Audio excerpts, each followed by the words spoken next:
Guys, ganito lang kadali magpalit ng pito. Gumamit lang kayo ng dalawang tubo at saka yung kanina na ginawa ko, yung maliit. Yan. Ito, dinukot natin yung pito.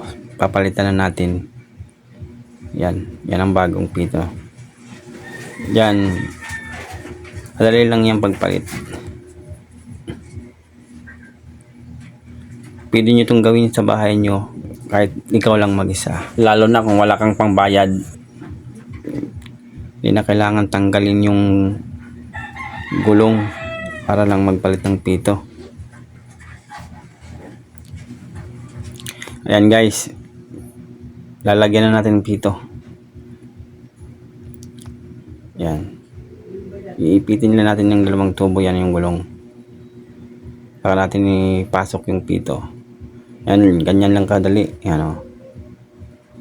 Di ba? Ang dali lang. Kahit ikaw lang mag-isa. Yan. Yan na. Papasok na. Ganyan lang kadali.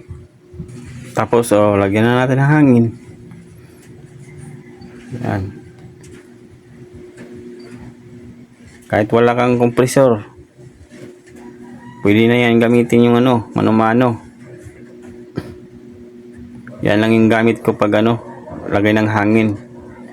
Yan. Kailangan yung pito nasa baba para umipit yung gulong. Kasi pag di nakasentro yung pito sa lupa, yan, hindi kakarga ng hangin yan. Kasi hindi iipit yung gulong.